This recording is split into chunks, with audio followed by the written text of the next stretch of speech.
Nō te rānei, te koutou ki mua I mate ai a kahurangi te ātairangi kāhu.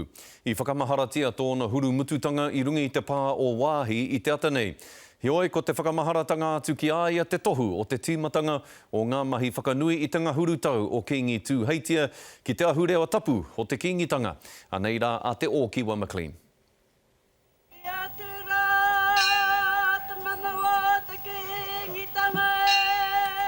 Ka rewa te haki hei tohu I te tua ngahuru o ngā tau mō te ngaromanga o te ariki nui, te ātairangi kāhu. Te koutou ki muri I hea I te manawa o te ariki nui te ātairangi kāhu.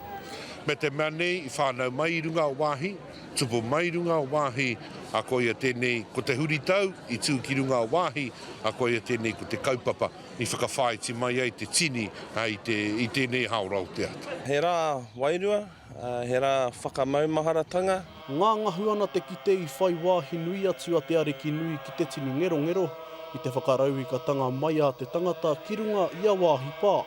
Ko e tahi he hoa tautau ā moa, ko e tahi ia he hoa piripono. Me pēni taku koro, kei roto I te whatumano e titi ana te aroha, te tangi tonu inae ni tonu mai tana mate a tae mai ki tēnei wā. Tae atu ki ngā tau e tū mai ne kore, e mimeti te aroha. A ko pēhea te koro mo te kingitanga ka hoki ki atu ki aia. Na he tohu tēra I aroha I ngā nuitia e te motu whānui.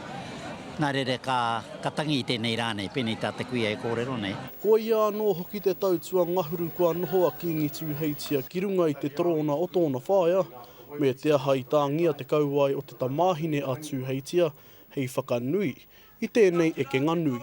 Ko ngā āhuatanga katoa o te kingitanga,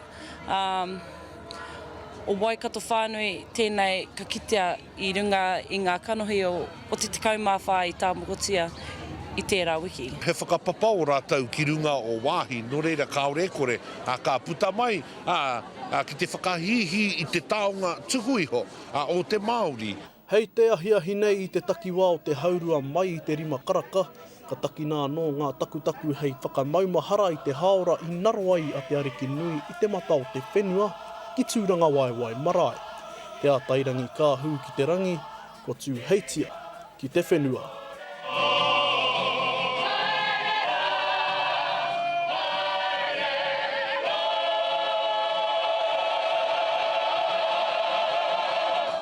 Te o Kiwa McLean, te karere.